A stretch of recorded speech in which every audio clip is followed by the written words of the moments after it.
Hello and welcome back to a podcast about murder. I'm Freya and I'm here with Jem as usual. Are you ready to talk about murder today, Jem? I'm ready. It's been a bit complicated to record today, so... Yes. The joys of parenthood. Today's going to be a big one. We're doing a serial killer that I'm sure tons of people have heard of. I don't think we've done any American serial killers yet. No, we've only done one American case that I remember. I think we might have done... We have to have done at least a couple. We just American did Brittany cases. Murphy, that's true. Yeah, and we did John Bonet. And I don't know who you were thinking of. I was thinking of John Bonet. Oh, well, pretty amazing to have got this far without having done really any American stuff, but particularly American serial killers because it's so, they're so well known. There's no shortage of them for sure. No offense to any American listeners, but for a few decades there, you guys were really churning them out. Like, it was pretty crazy. And they are some nasty fuckers. So let's talk about a really nasty fucker. We're just going to talk about David Berkowitz today, also known as the Son of Sam, also known as the 44 caliber killer. I think it's safe to say David Berkowitz is definitely up there with the great, and great is the wrong word, of course, but the great American serial killers of the 70s and 80s, which, as I said, was really the sort of heyday of American serial killing, it seems.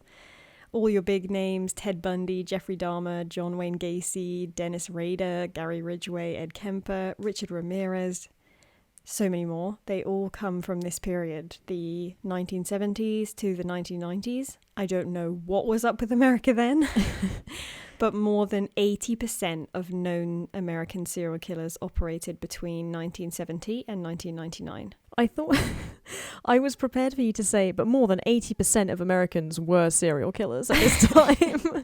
And I was like, I'm sure that's not accurate. That can't be true. I'd believe it.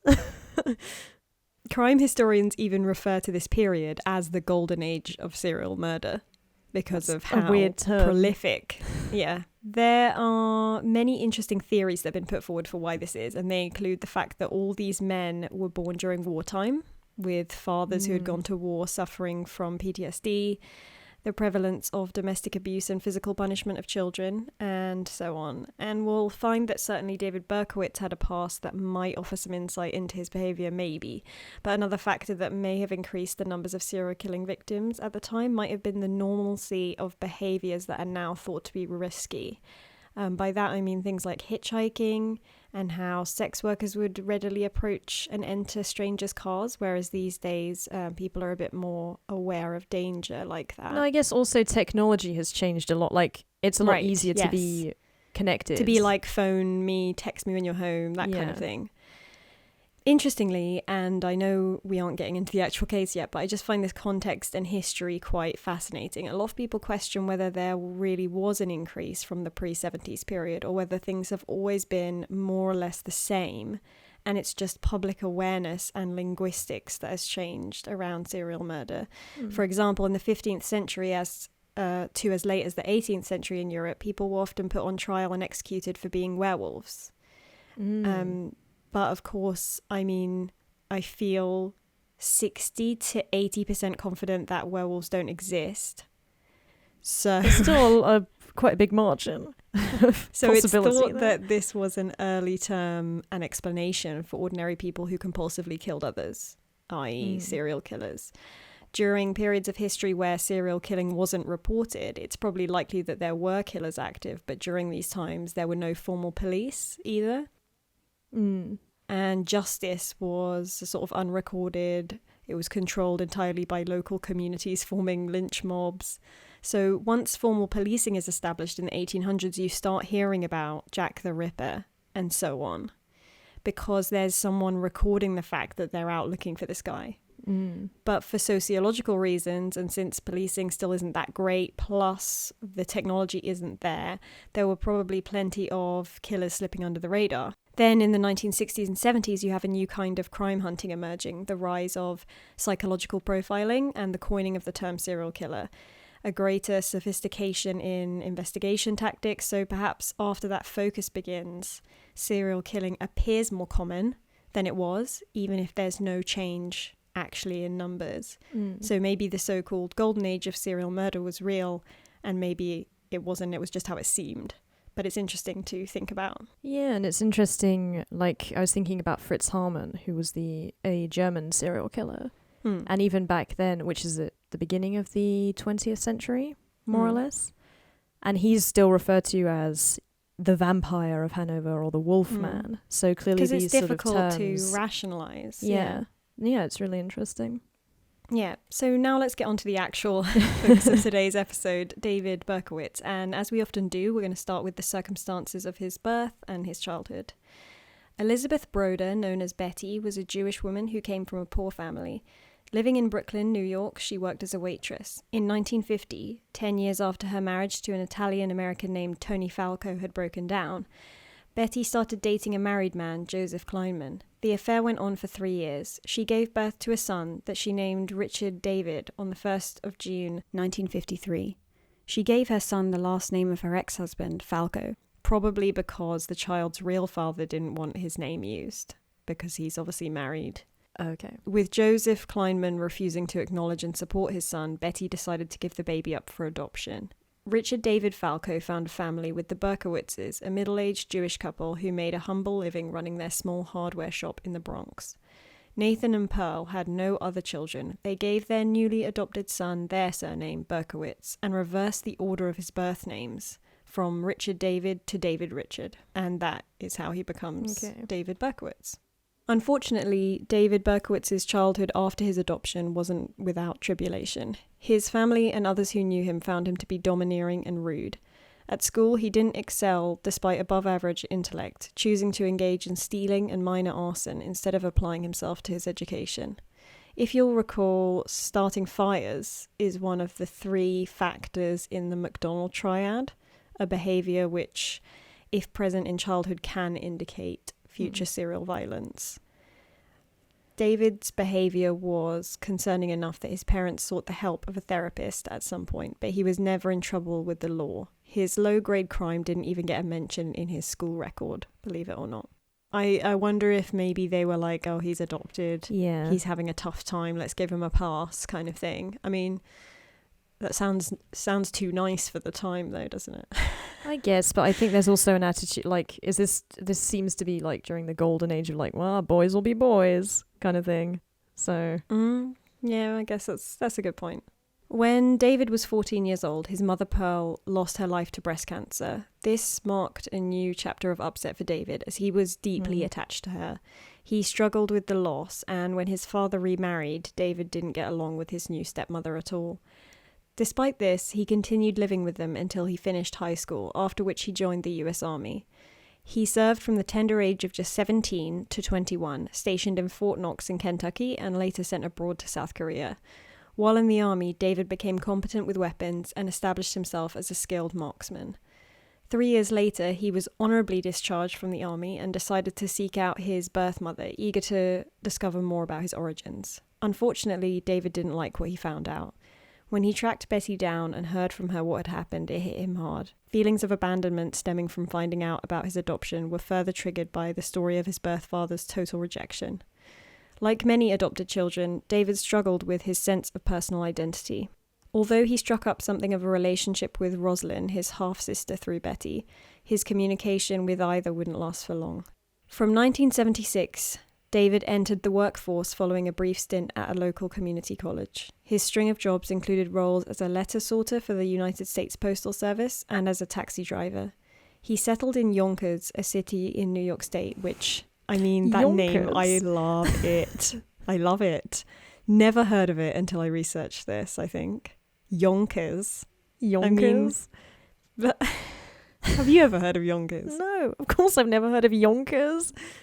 It's amazing. Totally wicked name. But anyway, he lived in Yonkers and led a generally solitary life. He was described as a loner by those who lived locally or worked with him. It was in late 1975 that David would embark on his murderous career, but only in the summer of 1976 would the Son of Sam killings begin in earnest. In December 1975, David Berkowitz is thought to have attempted his first murders. It was Christmas Eve when he attacked a woman and a teenage girl in the Bronx, New York City, both of whom luckily survived.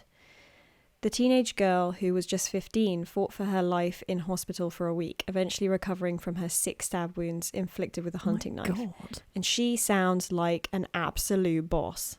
I'm not trying to make a joke out of what happened to her. I literally just mean teenage girls are hard as fucking nails, man. Like, they are not given the credit for it. She survived 6 stab wounds. She's 15. She's just like, yeah, give me a week. He must have thought she would be an easy target as well.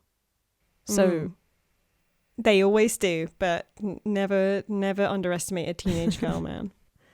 These knife attacks occurred while David was still living locally in the Bronx. As they were committed at random, he was never identified as a suspect, and when he moved soon after to Yonkers, he left the crimes essentially unsolvable until his eventual capture. Sorry, spoiler alert, he gets caught. In case you didn't know. David, according to his own story, didn't attempt to kill again until July 1976. By that time, he'd decided to trade the messy, intimate and unpredictable nature of stabbing for the cold precision of a gun, calling back to his marksman training. On July 29th, Jody Valenti, a 19-year-old nursing student, and her friend Donna Loria, an emergency medical technician aged 18, had enjoyed a night out together in the city of New Rochelle, New York. They were parked in Jody's car near Donna's home in the Pelham Bay area of the Bronx, chatting about the events of the night. As Donna got out of the car to head towards her home at about 1:10 in the morning, she noticed a man was approaching them, walking towards the door at speed. The stranger was carrying a paper bag and withdrew a pistol, crouched down to aim and fired, all before Donna had time to react. The first shot killed Donna instantly. The second shot hit Jody in her thigh, and a third bullet missed the victims completely. After this, the killer stood and fled the scene, leaving Jody badly injured but alive. Jesus. Jody was able to describe the shooter to the police as being a white male with fair skin, hair that was short, dark and curly, about 5'8" tall and 91 kilograms or 200 pounds, and that he was probably in his 30s. She got a good look at him. Like, I'd be so panicked that, like... Yeah, definitely, me too. But I was just about to say, I'm always amazed by people who can guess things like height and weight, because I would have no fucking idea. Like, to be honest, even age. Like, unless it's something like... Oh, yeah, to age as well. Yeah, no, I wouldn't have no idea. I would literally have no idea how to even start guessing someone's weight. No. And not very good at guessing height either. Height I could maybe figure out, but weight I would find really tricky to, like... I could probably say if someone was, like, 6 foot, like over 6 foot. But the rest is just, yeah. Anyway, Jody also confirmed she didn't know or recognize the shooter. Witnesses who lived in the area gave descriptions of an unfamiliar car they had seen lingering in the area in the run-up to the attack on Donna and Jody. A yellow car, described as a compact car in US terms, which is apparently a small family car in British terms. I imagined like a Honda Civic, which is like the car that my dad used to have, and I checked, and apparently, yes, that is a compact car. So if you are like me and you don't know anything about cars, just picture like the most normal car. As opposed to something that's big and... Yes, I think. Right. I guess these local witnesses remembered it because it was yellow. Yeah. And its yellowness is, I imagine, to be unusual. It sounds unusual. Sure. Like, now that I'm thinking about it, I don't think I've ever seen a yellow car. Rarely. I think I've seen like 2. Anyway. I feel like we've discussed this car for quite a long time. Yeah, I think this is enough now. Donna's father was able to link together the information with his statement that he'd seen a yellow compact car parked near to his home, and inside of it, a man with an appearance that seemed to match up with Jody's description of the killer. So they're sort of bringing this together. The shooter laid low for the following month, striking again in Queens, New York, which would end up being the area most associated with Son of Sam activity. David was clearly sensible enough to carry out his crimes a good distance from his actual neighborhood. Yonkers, where he lived, is about 40 minutes drive north of the Queens area of New York City. Okay. So, good distance. On the 23rd of October 1976, security guard Carl Denaro, aged 20, and his companion Rosemary Keenan, an 18-year-old student, were sitting in Rosemary's car together. Similarly to Donna and Jody, they were parked in a quiet residential area when the attacker began shooting at them, although they didn't realize this at first. The bullets shattered the windows of the car, injuring Rosemary with broken glass. As she started the car and sped away to safety, neither of them were exactly sure what happened. She escaped without any gunshot wounds, but Carl was not so lucky. He'd been shot in the head, but he managed to survive, later having the damaged part of his skull removed and replaced with metal plating, which is pretty badass. Oh God, these people are like, yeah, amazing. Carl later said that he had no idea they were being shot at, and at first he thought there had been some kind of explosion from within the car that had broken the windows. Neither he nor Rosemary was able to give a description of the shooter, as they hadn't actually seen him. He had been able to avoid being seen by his victims this time, however, the lack of proximity meant that he had not managed to kill either of them. Despite not being witnessed, he'd left another important piece of evidence behind for investigators to work with: his .44 caliber bullets lodged in the body of Rosemary's car. Police knew that even if they did find a suspect and the potential murder weapon, the bullets were too damaged to be matched up with a particular gun, but the caliber would help them link the shootings together. It was believed that Carl Denaro, who had shoulder-length hair, may have been mistaken for a woman by the shooter, who was potentially acting on misogynistic rage or perhaps a fixation or hatred for couples of women who he perceived to be lesbians. But these were guesses at the motivations for the attack, and police found the case, as with the previous one, essentially unsolvable for that. Yeah, I guess it's kind of like, it's so random and there's not much to go on that you can't really build a case or profile. But the shooter didn't wait long before his next move. It was just a month later, on November 27th, that he struck again, this time once again approaching victims directly.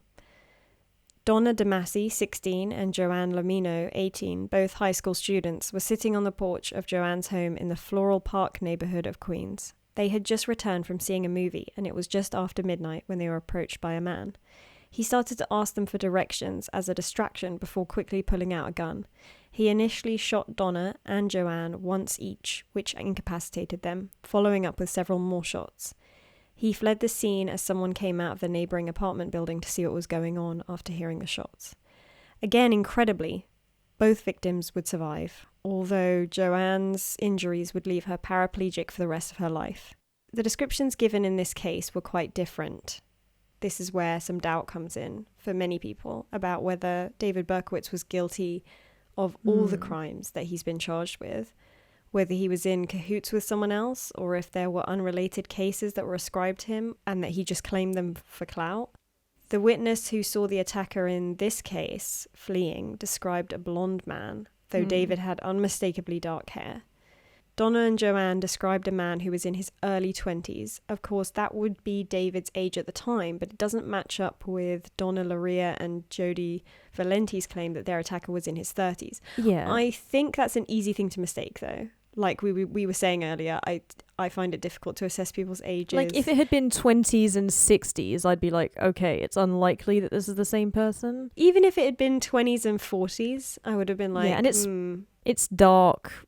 You're in an extremely stressful situation. Like, yeah, it's definitely not a science to guess someone's age on a brief sighting in a high stress situation. So, not sure about that, but the descriptions are very different. The man was described as wearing military fatigues, which does offer a link with David Berkowitz's military experience. However, I do find it hard to accept that someone who was trained in the US Army with guns and known to be good with them would find it this difficult to kill people at point blank range. yeah. Even if you're in a rush. He's only killed one person at this point, and many of the bullets have missed, which is understandable with the distance of the attack on Carl and Rosemary, but not so much with the others. And if we're talking about, that's if we're talking about one shooter. But I've never fired a gun, nor have I ever undertaken any military training, so I'm not speaking with any kind of knowledge on the subject. It's just something that does make me think it's a bit strange. It does seem strange, and especially like this is over several attacks. I could understand there's maybe some kind of hesitation the first time, but the fact that this seems to be a repeated issue is a bit strange. Again, whether it was due to being sighted or just opportunity, the shooter waited a few months before attempting another attack. This time it was another couple with one male and one female, and the police were for the first time open with the fact that they believed the 4 shootings to be linked. However, due to the dramatic difference in the descriptions of the dark-haired killer in the first shooting and the blonde military figure in the more recent attack, NYPD Sergeant Richard Conlon's statement was that they were searching for more than one suspect. Definitely something to bear in mind for later, as I mentioned before, when we come to consider the eventual conclusion that David Berkowitz was a lone wolf. This 4th shooting occurred in Queens near the Forest Hill station of the Long Island Railroad. On January 30th, 1977, bartender John Deal was sitting in his parked car with his fiancée Christine Freund, a secretary. They were 30 and 26 years old, respectively. It was around 12:40 a.m., and the couple were about to embark on part 2 of their night out. Having just watched Rocky at the cinema, they were getting ready to head to the dance hall and party. Suddenly, the couple was shot at, and 3 of the bullets were able to penetrate the car and hit both victims. John was hit once and luckily escaped with only minor injuries, able to drive the car away to safety. But tragically, Christine sustained 2 gunshots and later died in hospital. Like the second attack on Carl Denaro and Rosemary Keenan, the killer had managed to remain out of sight of the surviving victim. However, using the descriptions from the other survivors and witnesses, police were able to release 2 composite sketches, one showing an approximate likeness of the dark-haired suspect and the other of the blonde-haired suspect. They made public their suspicions that the killer or killers were targeting young women with long brunette hair. They also noted that every bullet found so far in each case was a .44 caliber, a large size typically associated with revolvers and some rifles. This detail would earn David one of his nicknames, the .44 caliber killer. So there's a composite sketch of a brunette and one of a blonde. Is it just the hair colour that's different? Is there another significant physical difference? The faces are quite different. These are clearly, for me anyway, these are clearly 2 different people, completely different people that have been seen. They're not like, whether either of them is the killer or not, is a killer or not, they're clearly 2 completely different people that have been cited, for me anyway. The killer was not put off by the progress of the police in the cases, striking again that March. On the 8th at about 7:30 p.m, a stone's throw from the January shooting, student Virginia Voskirchian was accosted by a stranger armed with a gun on her way back from classes. The killer shot Virginia at point-blank range in the head, shooting through the textbooks she'd instinctively raised to protect herself. She died instantly. This was the only known incident where a lone victim was attacked. The media circus had well and truly begun by this time, with multiple papers running extensive pieces on the killings, including graphic details, speculation, and opinion writing on every aspect of the cases. Coverage wasn't just restricted to the US.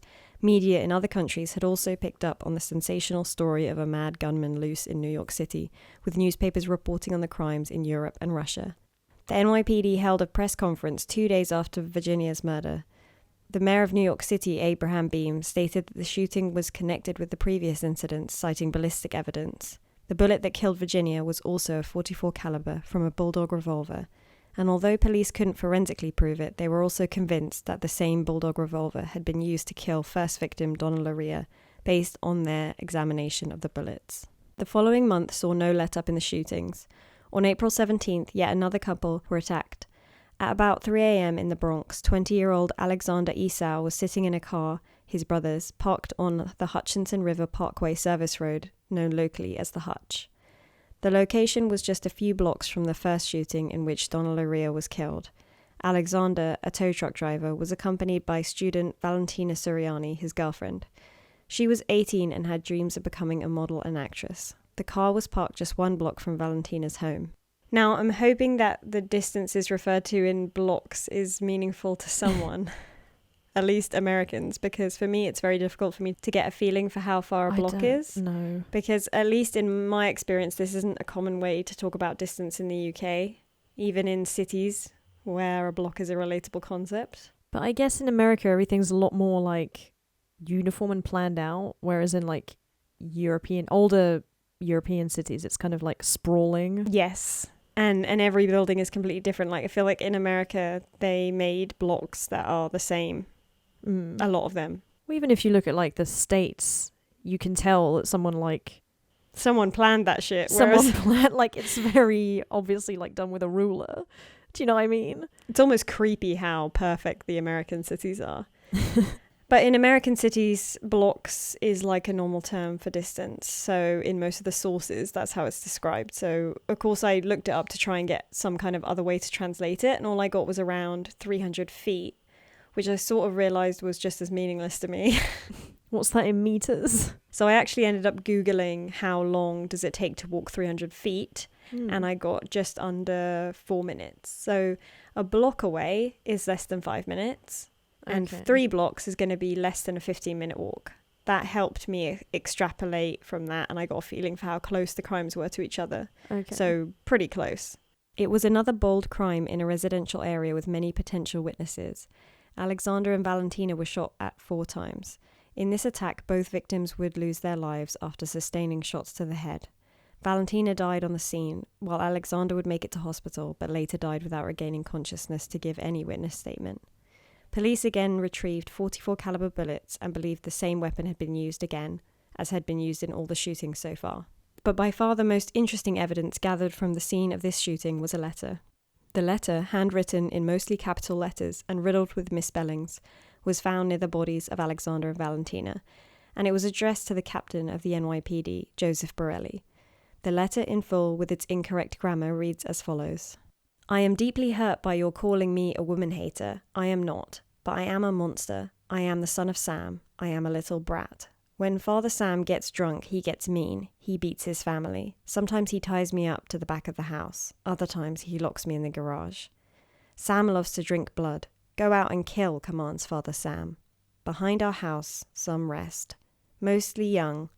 Raped and slaughtered. Their blood drained. Just bones now. Papa Sam keeps me locked in the attic too. I can't get out, but I look out the attic window and watch the world go by. I feel like an outsider. I am on a different wavelength than everybody else, programmed to kill. However, to stop me, you must kill me. Attention all police. Shoot me first. Shoot to kill or else. Keep out of my way or you will die. Papa Sam is old now. He needs some blood to preserve his youth.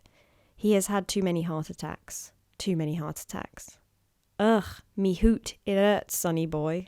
I miss my pretty princess most of all. She's resting in Our Lady's house, but I'll see her soon. I am the monster, Beelzebub, the chubby behemoth. I love to hunt, prowling the streets looking for fair game, tasty meat. The women of Queens are the prettiest of all. I must be the water they drink. I live for the hunt, my life, blood for Papa. Mr. Borelli, sir, I don't want to kill any more. No, sir, no more, but I must. Honour thy father. I want to make love to the world. I love people. I don't belong on earth. Return me to Yahoos. To the people of Queens, I love you. And I will want to wish all of you a happy Easter. May God bless you in this life and in the next. And for now, I say goodbye and good night. Police, let me haunt you with these words. I'll be back. I'll be back. To be interpreted as... Bang, bang, bang, bank, bang, ugh. Yours in murder, Mr. Monster. There's a lot going on in this. And not much of it makes sense. No. If any of it. Like, nothing about it. It contradicts itself. Yeah. There's very little you can sort of, like, grab onto. But obviously the police had to try and understand this as much as they could. And some of the theories investigators and psychological profilers drew from the letter were as follows. 1, that the killer believed he was experiencing demonic possession due to schizophrenia. 2, opposing this, that the killer's dramatic and clearly unhinged writing was intended to manipulate the media, public and police, giving the killer the gratifying sense of power and control that serial killers tend to crave. Sending a letter at all certainly indicates a desire for this kind of attention. And 3, that the killer was seeking revenge on a specific medic or nurse for the death of his father, Papa Sam, from repeated heart attacks. This theory was based on the mention of the heart attacks in the notes, the fact that the first victim, Donna Loria, was a medical technician and her companion Jodie was a nursing student, and the idea that the seeking out of women with dark hair related to a specific person from the killer's past.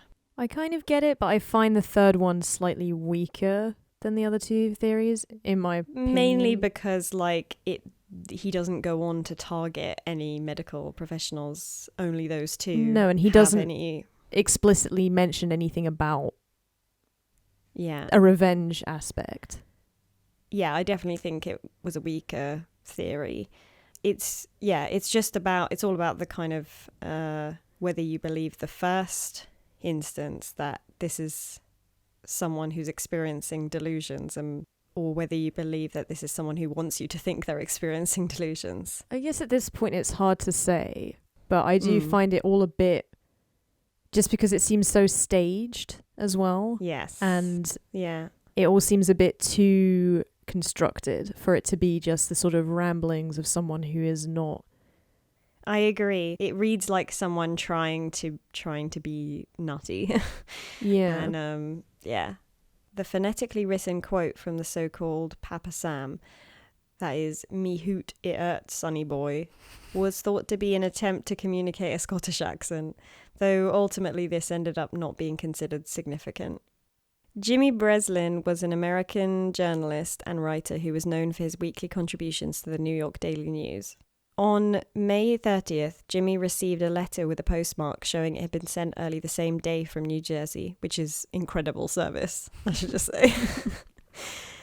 The letter read, "Hello from the gutters of NYC, which are filled with dog manure, vomit, stale wine, urine, and blood. Hello from the sewers of NYC, which swallow up these delicacies when they are washed away by the sweeper trucks.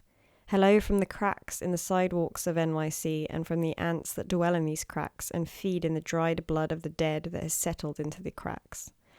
JB, I'm just dropping you a line to let you know that I appreciate your interest in those recent and horrendous 44 killings. I also want to tell you that I read your column daily and I find it quite informative. Tell me, Jim, what will you have for July 29th? You can forget about me if you like, because I don't care for publicity. However, you must not forget Donna Luria, and you cannot let the people forget her either. She was a very, very sweet girl, but Sam's a thirsty lad, and he won't let me stop killing until he gets his fill of blood. Mr. Breslin, sir, don't think that because you haven't heard from me for a while that I went to sleep. No, rather I am still here, like a spirit roaming the night, thirsty, hungry, seldom stopping to rest, anxious to please Sam. I love my work. Now the void has been filled. Perhaps we shall meet face to face someday, or perhaps I will be blown away by cops with smoking 38s. Whatever, if I shall be fortunate enough to meet you, I will tell you all about Sam if you like, and I will introduce you to him. His name is Sam the Terrible. Not knowing what the future holds, I shall say farewell and will see you at the next job. Or should I say, you will see my handiwork at the next job. Remember, Miss Luria. Thank you. In their blood and from the gutter, Sam's creation. 44. Here are some names to help you along. Forward them to the inspector for use by NCIC. And then these names are the Duke of Death, the Wicked King Wicker, the 22 Disciples of Hell, John Wheaties, rapist and suffocator of young girls. P.S. Please inform all the detectives working the slaying to remain. P.S. JB, please inform all the detectives working the case that I wish them the best of luck. Keep them digging, drive on, think positive, get off your butts, knock on coffins, etc. Upon my capture, I promise to buy all the guys working the case a new pair of shoes if I can get up the money. Son of Sam. Beneath the sign-off Son of Sam was a drawing combining 4 symbols into a kind of logo. On the back of the letter's envelope, the sender had neatly written, Blood and Family, Darkness and Death, Absolute Depravity, 44. The entire letter was much more neatly written and carefully presented when compared with the previous note, and I think it's pretty obvious that it's quite a different style. It's much more like cohesive, and it's almost poetic, I think, especially at the beginning with the hello from the streets. And it is, but at the same time it's also very like parts of it are still quite disconnected. I feel like he jumps from one thing to another and then goes back and yes. I just love that he's like, I'm not in it for the publicity, but let me just go on talking for a little bit. Doing this. Yeah. Much was made of the style of writing and presentation of this letter, so much that it was surmised that the writer might be a graphic designer or a printer. One line of inquiry even followed up on the theory that the killer was a comic letterer, with staff from DC Comics asked to look at portions of the letter in case they could identify the writer. Nothing came of these theories, though. Finally, police agreed with the New York Daily News that parts of the letter could be published as part of a sensational article in which Jimmy Breslin called on the Son of Sam to give himself up. The edition sold more than 1.1 million copies, the most of any that the newspaper had ever published, and it generated an enormous but ultimately unhelpful deluge of tips from the public. I was going to say, it seems risky to play the game he wants them to play, in a way. And to give him the attention. Yeah, that's what I mean. It's like, clearly, this is what he wants, is to drum up attention and for everyone to be making a fuss and to be looking into it and discussing. It's always a hard one when with the debate on whether you should publicise things like this. The mention of the date July 29th in the letter was a reference to the very first shooting, the killing of Donna Luria and wounding of Jodi Valenti. Investigators wondered if this meant the killer would attempt another shooting on the anniversary of the first murder. But the shooter struck sooner than that, attempting another execution of 2 victims on June 26th, 1977. Sal Lupo, aged 20, who worked for a mechanic, and Judy Placido, aged 17, who had just finished high school, were sitting in Sal's parked car at 3 a.m. in Bayside, Queens.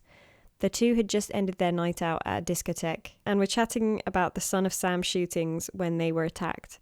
One bullet hit Sal in the arm, while others hit Judy in the shoulder, back of her neck, and her temple. Christ. Luckily, both survived, although they did not see the shooter.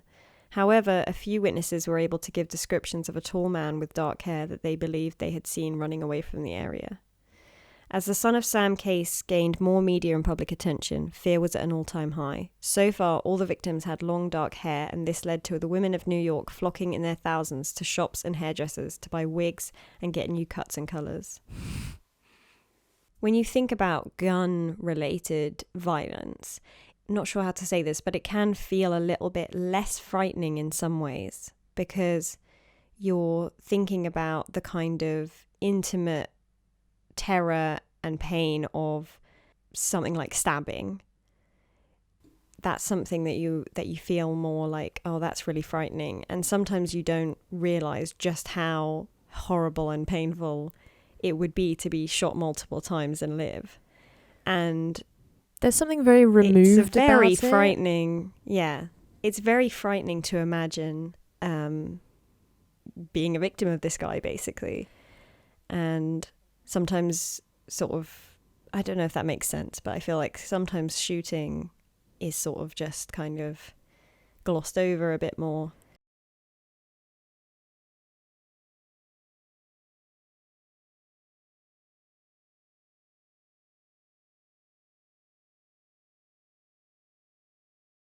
No, but it's something that, like, if I think about, TV or films or something, it's like a stabbing, I feel like, is more often portrayed as like fatal or more serious, whereas a shooting, unless it kills you outright, is sort of something you can get over in a fictional world. And so it's kind of trivialized in a way. Yes, you saying that makes me realize what I mean is like when you see it on TV so much, I feel people being shot, or in movies, it's not seen as so much of a, I don't know, it's trivialized a little bit. But talking about this case really reminds me how absolutely brutal.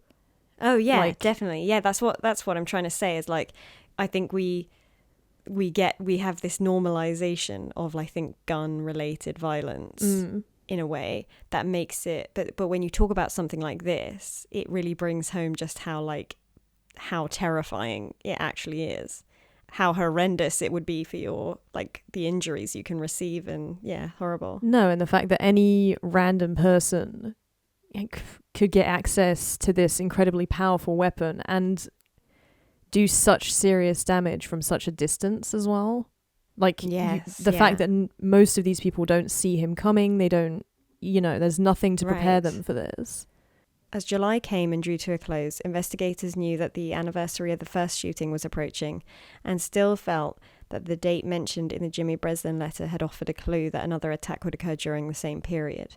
Police set up a variety of measures to increase their presence over a wide area, covering key areas in both Queens and the Bronx, hoping to catch the shooter in the act. Instead, the Son of Sam struck in Brooklyn on July 31 in what would be his final attack. Robert Violante, a salesman aged 20, and his date, Stacy Moskowitz, a secretary also aged 20, were in Robert's car kissing at the end of a successful first date together. They were parked in the Bath Beach area of Brooklyn. Suddenly, a stranger appeared beside the car. Standing less than 3 feet from the passenger side door, the man began firing. Robert and Stacy both received gunshot wounds to the head. Sadly, Stacy died of her injuries, while Robert survived but lost his left eye. God. Again, there were witnesses, resulting in a new police sketch and a description of a yellow car speeding away from the scene. How many yellow cars are around? Like, I honestly feel like it should be easier to find him just based on the car alone.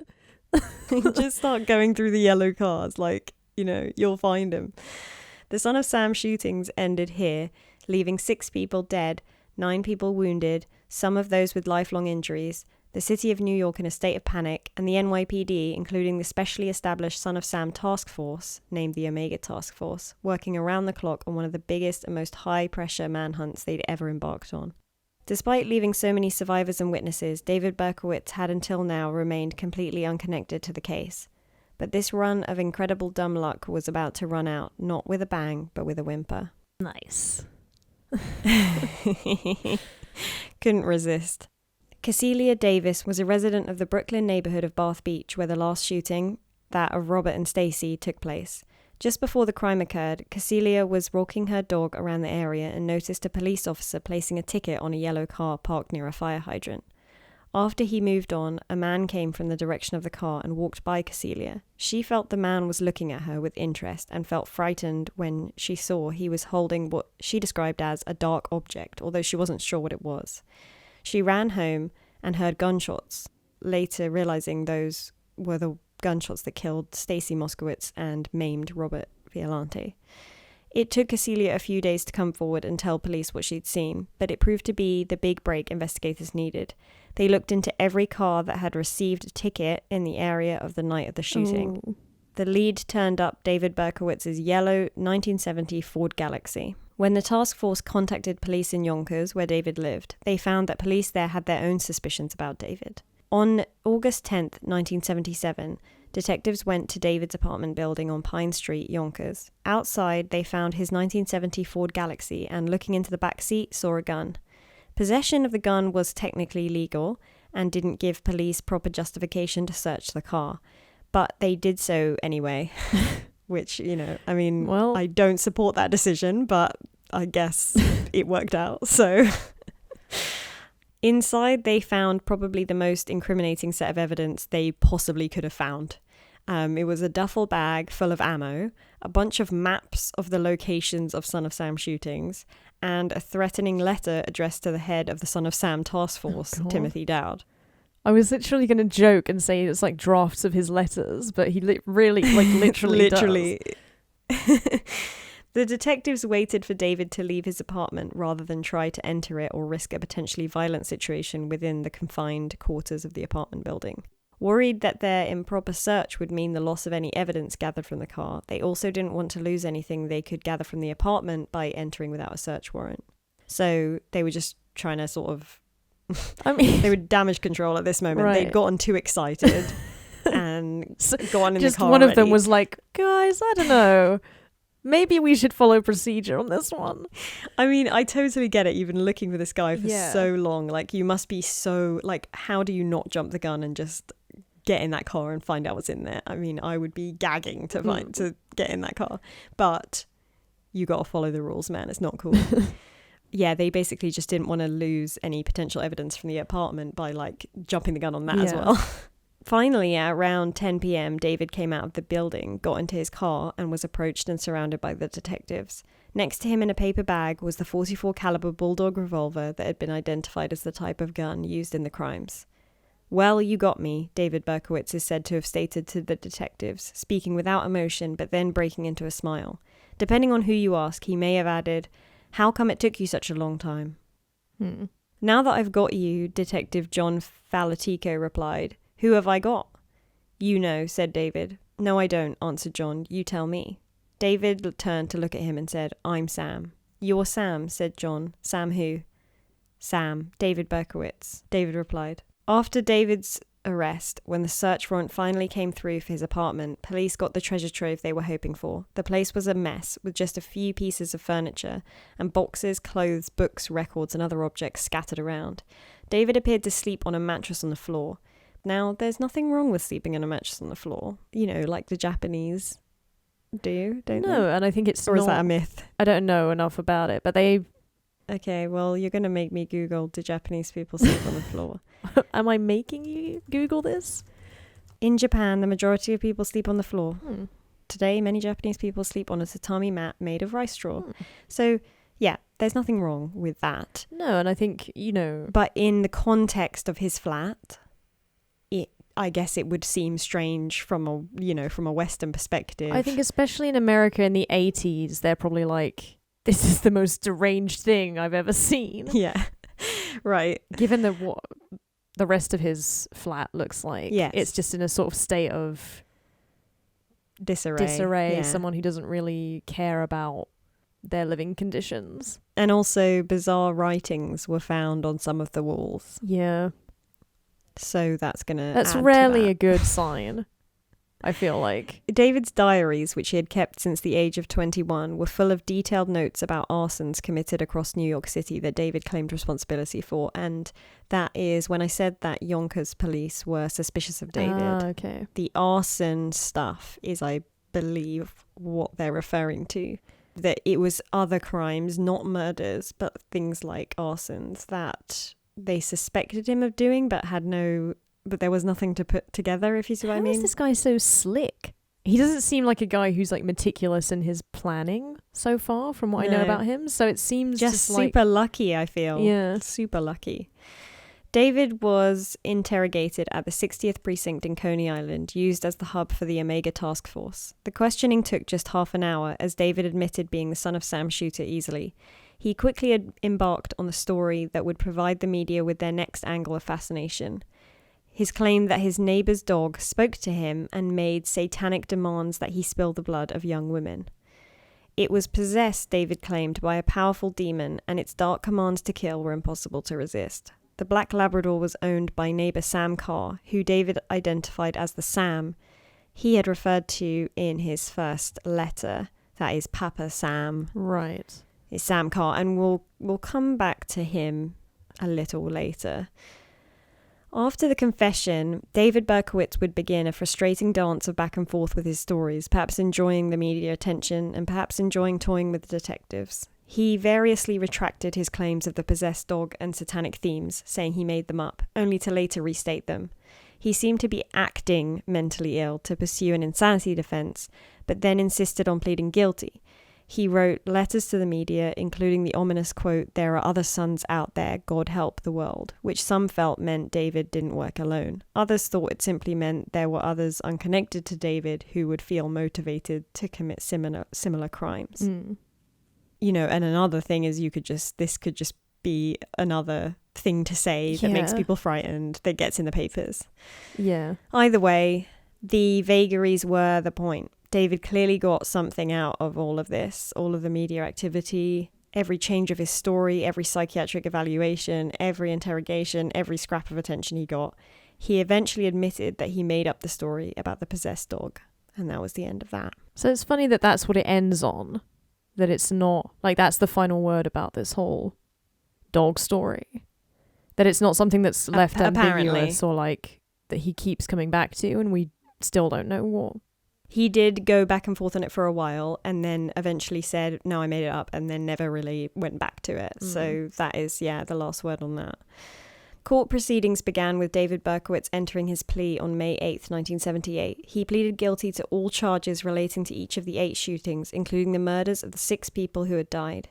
David made quite a spectacle of himself at some of his hearings, of course, including an attempt to jump out of the courtroom window, which was on the 7th floor, a la Ted Bundy. He repeatedly shouted that his final victim, Stacy Moskowitz, was a whore, and then yelled, "I'd kill her again, I'd kill them all again." Many wondered if this was expressive of David's true state of mind or more attention-seeking and manipulation. At the psych evaluation that was mandated before the trial continued, David drew himself in a prison cell and wrote, "I am not well at all." But psychiatrists apparently found this unconvincing, and the sentencing went ahead. And I find it unconvincing as well. I do think he's absolutely full of shit, personally. But I don't know what you think. It all just seems very like he knows how to play his audience, or he's trying to like create all this image. Yelling in court, I'd kill her again, I'd kill them all again. That's just bollocks. That's total bollocks. That's acting. On June 12th, 1978, David Berkowitz was sentenced to serve 6 life sentences for each of the murdered victims. Other convictions were second-degree murder and attempted second-degree murder for those who had survived. Because David had pleaded guilty, he was eligible for parole after 25 years, although obviously this was hotly contested by the prosecution. David Berkowitz was eventually imprisoned at Attica Correctional Facility, a supermax prison in upstate New York, after a series of stays and evaluations at various psychiatric wards.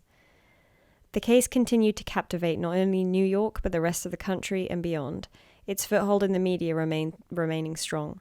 Humorously, an attempt was made to keep attention off the apartment building at 35 Pine Street in Yonkers, where David lived, by simply changing its street number from 35 to 42, which I find kind of funny. But I could see that working. So that there's no... Yeah, so it's made it so that there's no 35.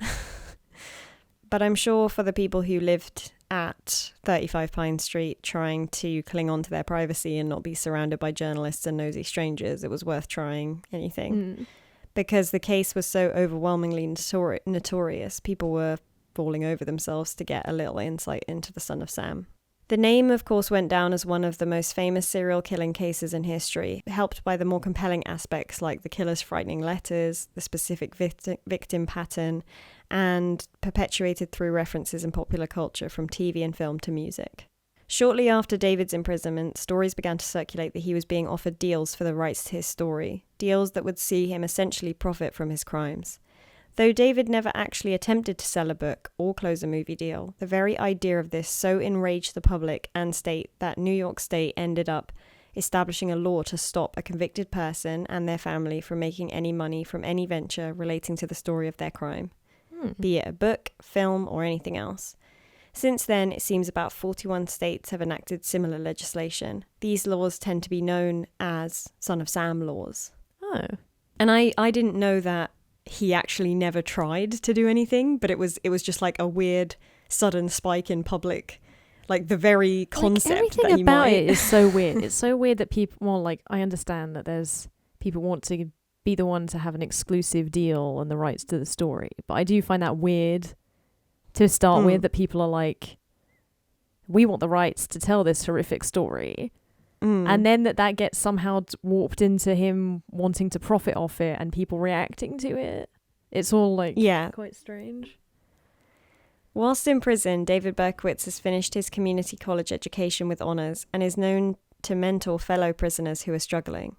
Since the late 80s, he has also become a born-again evangelical Christian. Although he's not allowed to access computers directly, he writes pieces for Christian websites. In these, he shares his remorse for his crimes and his thoughts on faith and redemption. Some of his religious writings have been published, though, of course, he hasn't received financial compensation for that. He now calls himself Son of Hope instead of the Son of Sam.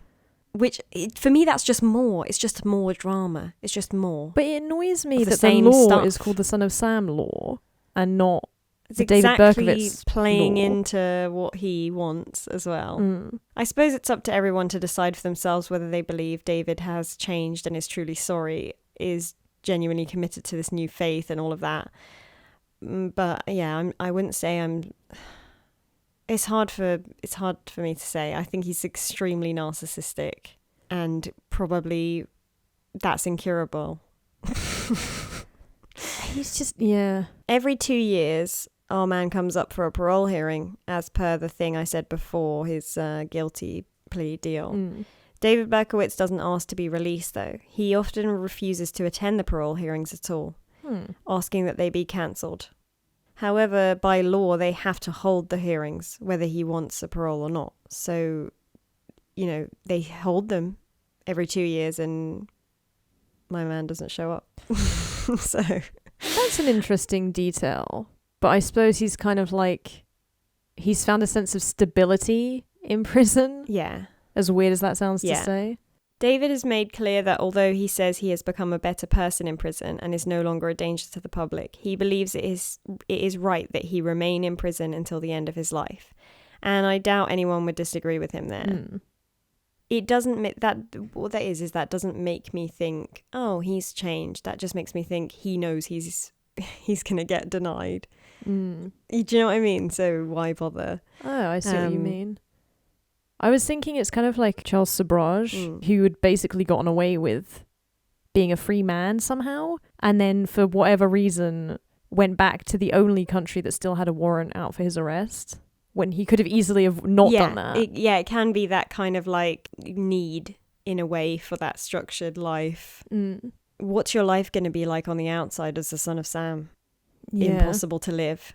David is now 68 years old and he's currently incarcerated at the Shawangunk Correctional Facility in Ulster County, New York. So case closed? Maybe. Many people weren't convinced that one person could have committed all these murders, and eventually David would sometimes lean into this. He's dropped hints that there might be more to the case than the first thought.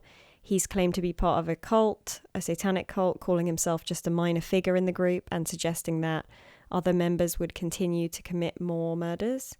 However, broadly, he has stuck to the original confession throughout the years in which he is the lone perpetrator. Either way, he appears to like stirring the pot, as we have covered. That's the thing, though. That's like really making me lean more towards him just making up all this stuff. Because it's like, you can tell when he's reacting and embellishing based on what people are interested in. Yeah. And trying to like get some juicy details in that will like intrigue them. The NYPD officially dismissed the idea of any other perpetrators in the crimes, with lead detective Joseph Borelli saying, "I don't buy it at all." After all, David had perfect recall of each of the crimes, and after his arrest, it seems as though the Son of Sam murders did stop. An FBI profiler who interviewed David multiple times stated that he believed David incapable of group activity due to his loner personality and extreme introversion. I'd forgotten that as well. He's like a weird loner, so... But then there were the witnesses' conflicting descriptions of the shooter, as well as the mischaracterization of the car he drove. So although it was always yellow, the Ford Galaxy is like an old style kind of full-sized car. It's not a compact car, as we were saying earlier. Right. It's not like a family car. It's a small... It's a full-sized car, as they call it in the US. Those who did think David had help included the victims. Some of the victims thought this. The prosecutor from Queens and some of the officers who had worked the case. Some believed the same gun was passed around and used by multiple people, as many as 6. Carl Denaro, one of the surviving victims, has said, "There's no way that David Berkowitz did all the shootings. I personally think it was a cult. I don't know that for a fact, but I am convinced that, and no one can unconvince me, that more than one person was involved." So... he is as close to the case as you can be and believes that. So that's interesting. Years after David Berkowitz's conviction, Yonkers police quietly reopened an investigation into the Son of Sam case for themselves, also apparently unconvinced. It began in 1996 and remains open today. Yeah, I don't know. I don't think it's so implausible that one person could be behind all of these. But there's some things that don't add up. I did watch the Netflix documentary Sons of Sam Descent into Darkness on Netflix. Of course I watched on Netflix. I said it's a Netflix documentary, which I found interesting, but definitely a bit sensational. And it didn't really convince me that there was a cult behind the killings, which is the whole thing that it's saying, that Sons of Sam is the cult and the killings are sacrifices. It's one of those satanic panic, fun conspiracies with that fear factor that makes it compelling. But I'm just not convinced personally. But the theory was like the life's work of this reporter called Maury Terry, who also wrote a book about the case called The Ultimate Evil. He tried to convince police to reopen the case by showing them some interesting but ultimately circumstantial links, other cases around the US that he claimed were related, and also the theory that the real Sons of Sam, from whom the name was inspired, were accomplices. David Berkowitz's neighbours, Michael and John Carr, whose father was named Sam. and who David, as mentioned, said was a Sam from the letter. So there's definitely something there that I find interesting because it's if you look at the sketches, Michael Carr looks a little bit like the blonde one. This is interesting. And so in the game that they were neighbours, I mean, it's not like it's not nothing, you know, they were literally neighbours. So it's not out of the question that these guys could have been involved, at least. Some people think they were the real killers and that David Berkowitz is just some crazy guy that they pinned it on. But there's definitely something there, I think. I don't know that it's a cult. I don't know that it's a whole satanic thing. I just feel like there is definitely something there because of the son of Sam. Yeah. And their dad's literally called Sam. You know, like what? Yeah. There's a whole thing there that's a bit... As I said before, NYPD detectives who work the case are very insistent that David was the sole perpetrator of the crimes, and they've dismissed any notions of a cult as fantasy. And they would, because they don't want to make a mistake. This is, like, the thing is, though, it's like, am I convinced that this is... Like, I'm not 100% that this is a cult and there are multiple people behind these. But do I think they should probably... Do I think, you know, we've done many cases before where it's like easier to pin multiple crimes on a single person than to actually think you still have investigating to do. Exactly. There is an interview that Maury Terry lands with David Berkowitz in the documentary, which one could say might seem as though David is accepting Maury's version of events somewhat. But from what I remember, it felt very desperate on Maury's end. And I wasn't convinced that David was actually admitting that Maury was right. I felt like the questions were very leading because Maury was so desperate for confirmation. And he got this interview. It's probably felt like his big break and his massive moment in cracking this and proving he's right. And if David is affirming parts of Maury's theories, I believe it's only because it's fun for David, sadly. He's locked up all day and he probably enjoys the idea that people are still trying to understand him. Yeah. So I imagine, like most serial killers, he gets a thrill from reliving his crimes and toying with people who try and solve them, feeling superior. And he reverts to the old satanic cult stuff because I think he knows that's what Maury's chasing, and he says all the things that will get people going: Satan, child abuse images, animal killings. But I'm not sure that it's more than him trying to get people going. I'm not sure that there's any satanic child abusing, animal killing stuff going on behind the scenes all over America in the dark shadows. I just don't. I think the simplest explanation is usually the right one, and that is that David Berkowitz is a narcissist who absolutely loves the attention that he gets, and that's that. On the other hand, I do think it's really possible that David Berkowitz wasn't the only son of Sam shooter, and I think I said, I think the connection with Sam Carr and his sons is very interesting, and I would, as always, be interested to see what other people think about that. Did people think there was another shooter, a duo, possibly even a group, including the sons of Sam Carr? It's rare for serial killers to work together, but it's not unheard of. Yeah, but I do find that interesting that there is this possibility of multiple people behind it. For me, with the sketches, there's not enough, but I feel like with the sketches, with these two brothers, these shady brothers, and there's certainly more out there on this. So, like, you know, on that part of it, if you want to look more into it, please go ahead and do so, because there are a lot of little interesting tidbits, I think. But I would believe that they had something to do with it. Do I believe they were all in a big cult? Maybe not. But do I believe that they were all doing murders? Yeah, maybe. I mean, you know, stranger things have happened. Yeah. So that's it for the story of the son of Sam. It's hard to say that's it because, like many others we cover, this one is, although this one's definitely one of the big ones, there is so much stuff to talk about and go through. We simply cannot talk about every detail of this case. It's like something that simply couldn't happen. So if I miss something out, it's just not possible. We could talk about it for 6 hours. Like, that's how much there is on it. But no one would bother with that, least of all us.